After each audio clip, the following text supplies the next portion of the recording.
اعوذ باللہ من الشیطان الرجیم بسم اللہ الرحمن الرحیم الحمد للہ رب العالمین والصلاة والسلام علی اشرف الانبیاء والمرسلین وآلہ الطیبین الطاہرین. اعوذ باللہ من الشیطان الرجیم.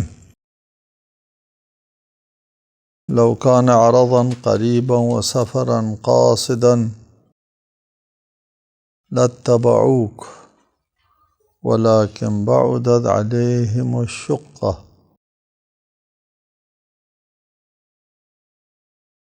سورہ توبہ آیت 42.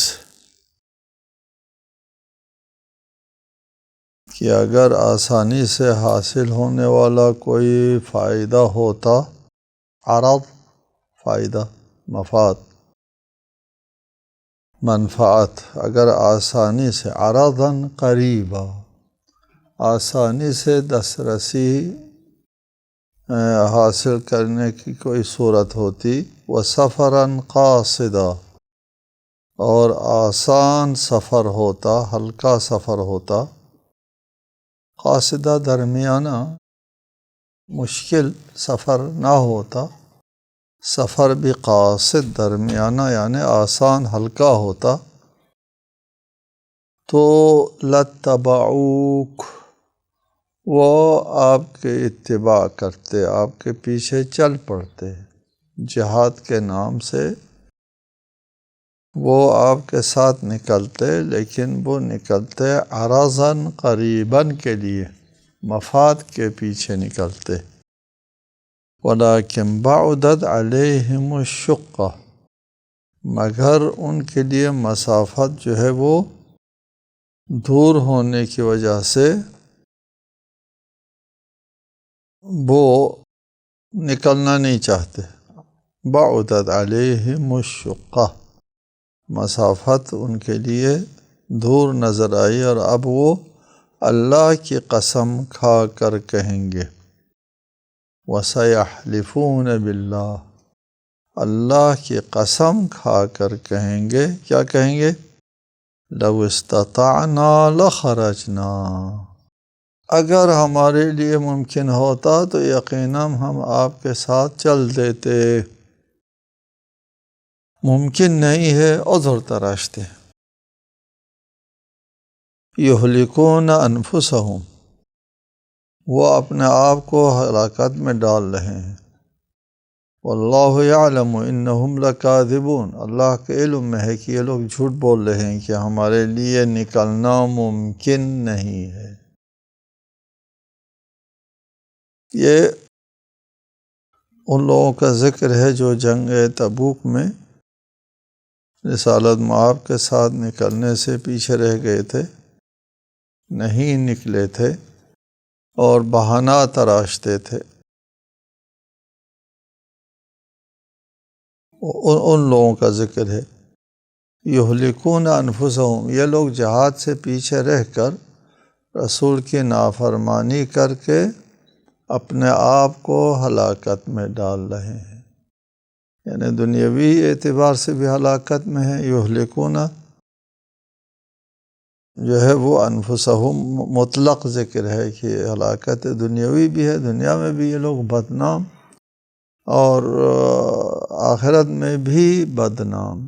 یہ جو ضعیف الایمان لوگ ہیں یا منافقین ہیں، ان لوگوں نے دنیا میں بھی کوئی نہ نام کمایا، نہ عزت حاصل کی، اور نہ کوئی مفاد حاصل کر سکے یہ لوگ.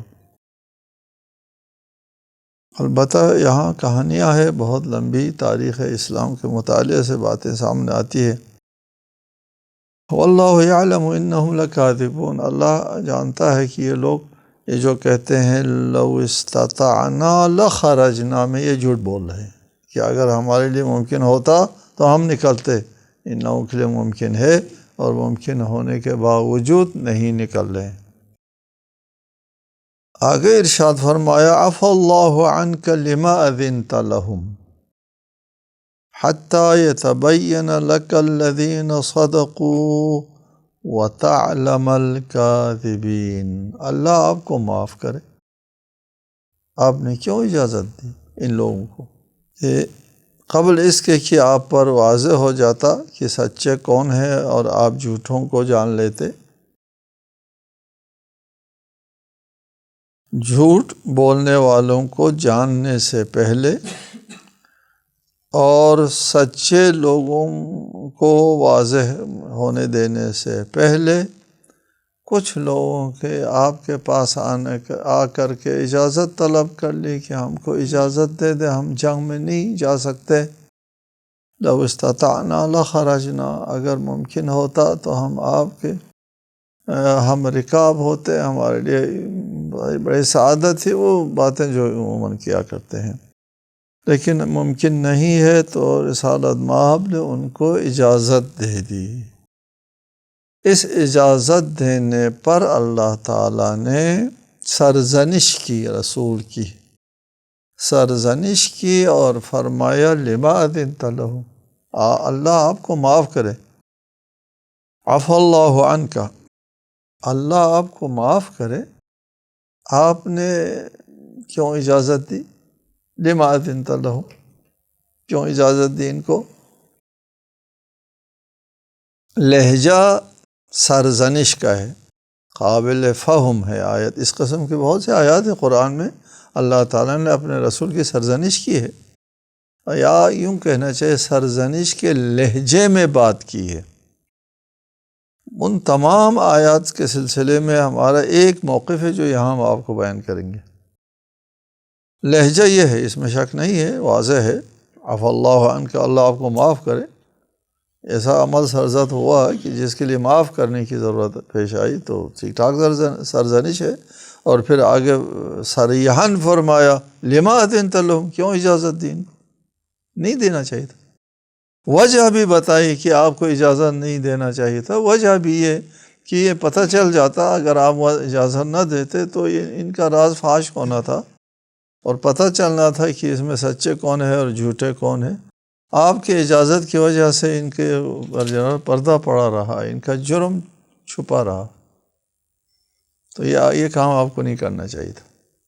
ٹھیک ہے، لہجہ یہ ہے، کلام کا لہجہ سیاق و سباق یہ ہے۔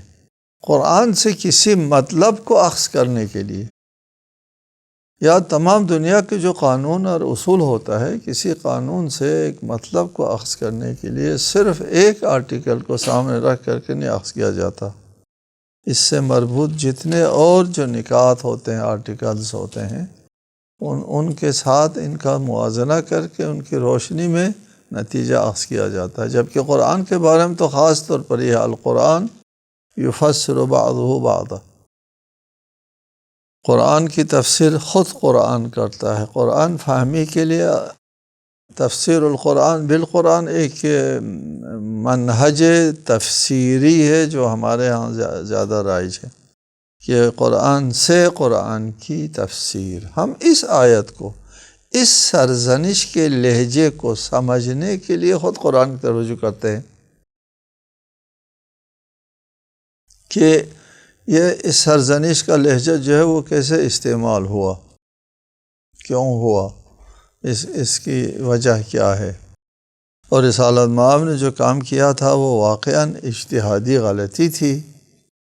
ہمارے بعض احباب کہتے ہیں، اہل سنت کے بڑی چوٹی کے علماء کا یہ موقف ہے کہ رسالت مآب سے اجتہادی غلطی ہو جاتی ہے، یہ ایک شاہد ہے اور یہ ایک دلیل ہے کہ ایک غلطی ہو گئی، اور رسالت مآب اجتہاد کرتے تھے ما لا نص فیہ میں، جہاں کوئی نص نہیں ہے، حکم واضح اللہ کی طرف سے نہیں ہے، وہاں اجتہاد کرتے تھے۔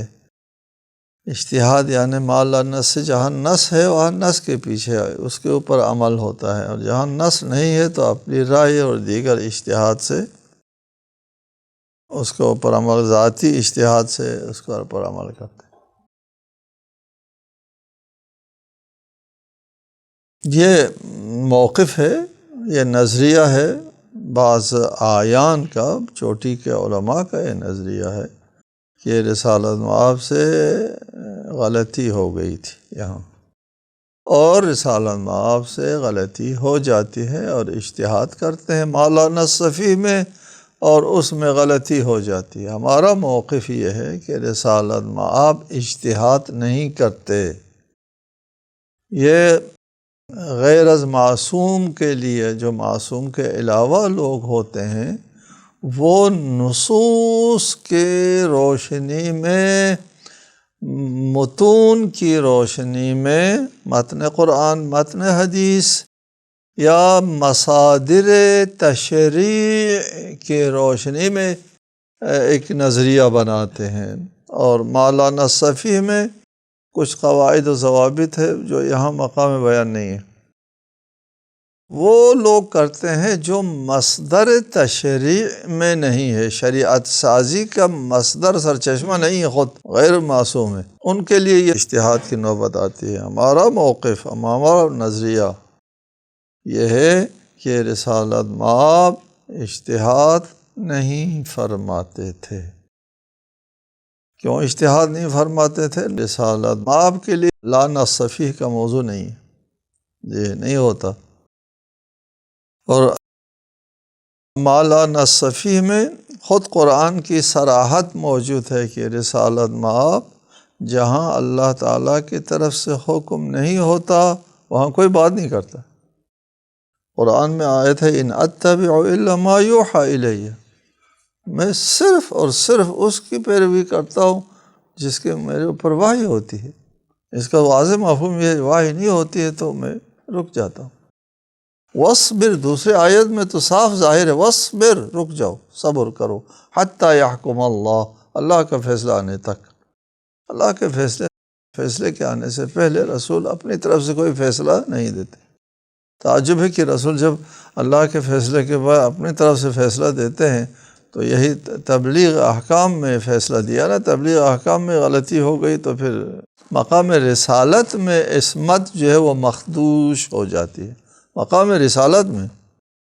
باقی وہ کہتے ہیں کہ مقام رسالت کے علاوہ باقی چیزوں میں بھی ایک نظریہ، ایک رائے اور ایک موقف یہ ہے کہ مقام بیان احکام میں معصوم ہے، لیکن بیان احکام سے ہٹ کے باقی چیزوں میں غلطی ہو سکتی ہے۔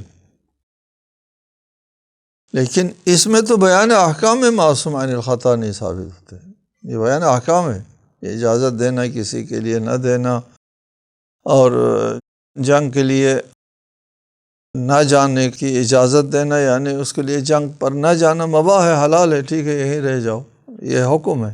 بیان احکام میں غلطی ہو گئی، ایسا نہیں ہے کہ بیان احکام میں غلطی سرزد نہیں ہوتی ہے اور پھر یہاں غلطی سرزد ہو، یہ دونوں باتیں جڑتی نہیں ہیں۔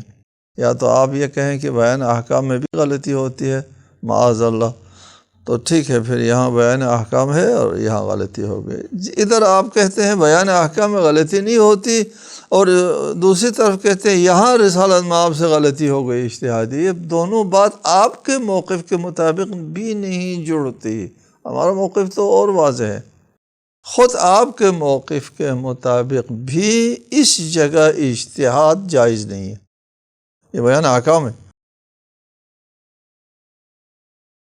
خود قرآن کی روشنی میں رسالت مآب جو ہے وہ بیان احکام میں اجتہاد نہیں کرتے، وہ صرف اور صرف وحی الہی کے اوپر عمل کرتے ہیں۔ یہ بات اپنی جگہ واضح ہے، لیکن آپ اس کی کیا توجیہ کریں گے؟ یہاں تو عفا اللہ عنک، اللہ آپ کو معاف کرے، لما اذنت لہم، کیوں اجازت دے دی، یہ تو واضح لفظوں میں سرزنش ہے، اس کی آپ کیا توجیہ کرتے ہیں؟ جی، اس کی ہم یہ توجیہ ہمیشہ سے کرتے رہے ہیں کہ نزل القرآن، قرآن جو ہے وہ نازل ہوا ہے، یا کہ اعنی فاسمعی یا جارہ کے محاورے پر، اصول نہیں کہنا چاہیے محاورہ، قرآنی محاورہ یا کہ اعنی فاسمعی یا جارہ ہے۔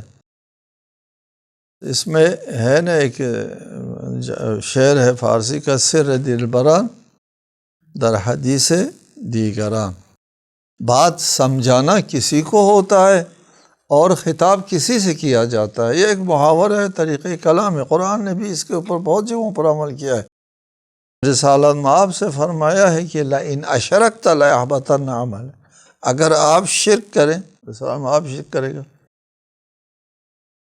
دیگر بہت ساری مثالیں موجود ہیں کہ قرآن جو ہے کا محاورہ یا کہ آنی فسمع یا جارہ کے اوپر ہے، بات کسی سے کرنا ہے اور سمجھانا کسی کو مقصود ہے۔ تو ادھر کیا ہے؟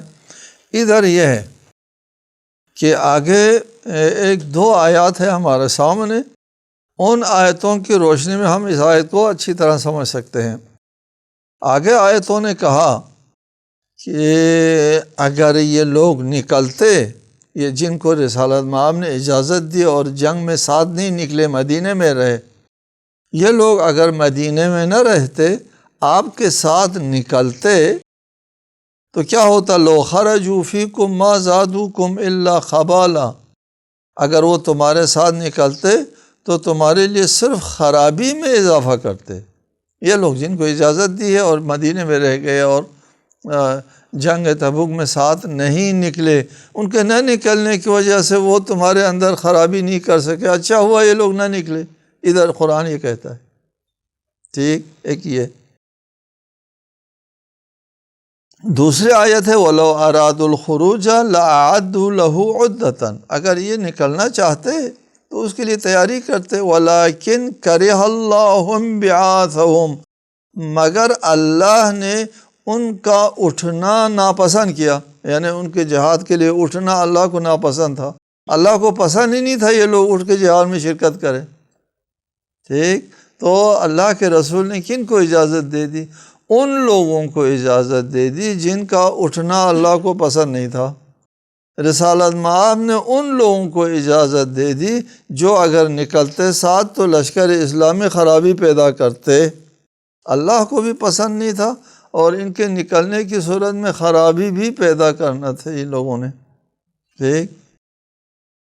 تو ان کا نہ نکلنے میں مصلحت تھی، ان کو اجازت دینے میں مصلحت تھی کہ یہ مدینے میں رہے، لشکر اسلام میں تخریب کاری نہ کر سکے یہ لوگ، یہ مصلحت تھی۔ ایک طرف سے ان کے نہ نکلنے میں مصلحت تھی، یہ دو آیت شاہد ہے کہ ان کا نہ نکلنا اچھا تھا اور اس میں مصلحت تھی۔ ایک دوسری طرف ان لوگوں کو اجازت ملنے سے ان کی پردہ پوشی ہو گئی، اجازت ملنے کی وجہ سے ان کا جرم جو ہے وہ چھپا رہا۔ یہ خرابی آگے اجازت دینے میں یہ خرابی تھی کہ ان کا جرم چھپا رہا، اجازت نہ دینے میں اگر یہ ساتھ نکلتے تو یہ خرابی تھی کہ لشکر اسلام میں یہ لوگ خرابی پیدا کرتے، دونوں صورتوں میں خرابی تھی، اجازت دینے میں بھی خرابی تھی، نہ دینے میں بھی خرابی تھی۔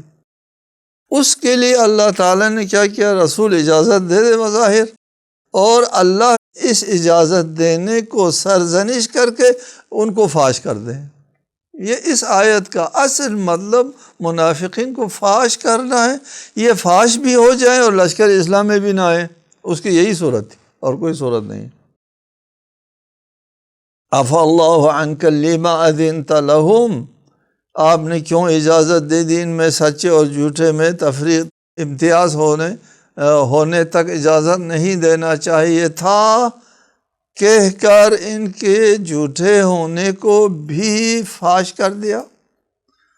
اور دوسری طرف اجازت دینے کی وجہ سے ان لوگوں کی لشکر اسلام میں شرکت نہ کرنے کی وجہ سے لشکر اسلام جو ہے یہ ان کی تخریب کاری سے محفوظ رہا۔ یہ ہے اصل حکمت، اصل فلسفہ، اصل سبب رسالت مآب کی اجازت دینے میں اور پھر اس لہجے کے اختیار کرنے میں۔ رسالت مآب اجازت بھی دے اور پھر اس اجازت کو پردہ پوشی کے لیے وہ لوگ اس اجازت سے فائدہ اٹھائیں، وہ فائدہ بھی نہیں اٹھانے دیا۔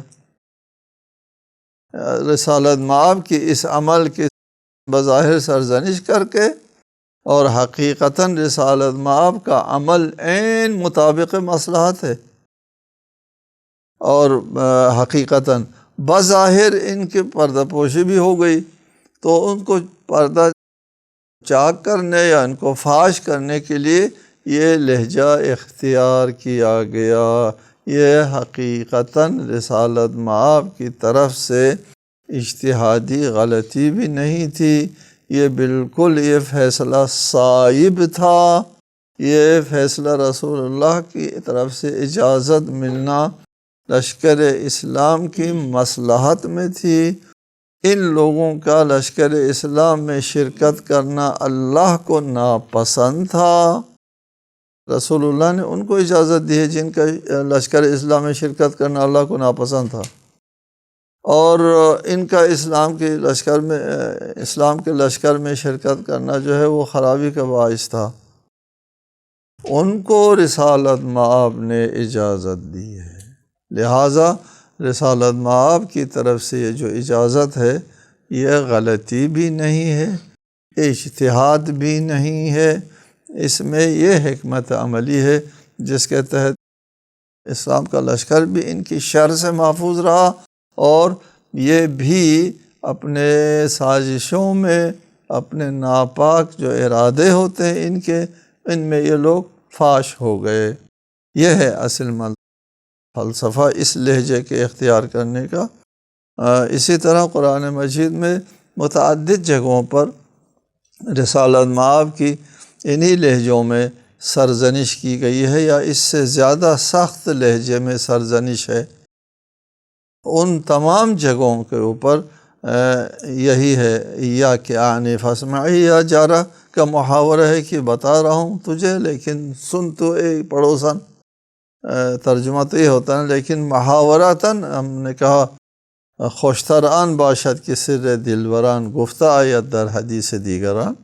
اس طریقۂ تکلم، اس طریقۂ خطاب کے اوپر قرآن کا ہمیشہ اپنے رسول سے خطاب رہا ہے، اور اسی طریقۂ توجیہ و تفسیر سے ہم بہت سی آیات کی یہی تفسیر و توجیہ کریں گے کہ رسالت مآب مولانا صفی میں اجتہاد نہیں کرتے، وہ مصدر تشریح ہے، وہ شریعت کا وہ سرچشمہ ہے خود، اس کے لیے لا نصفی کا سوال نہیں پیدا ہوتا۔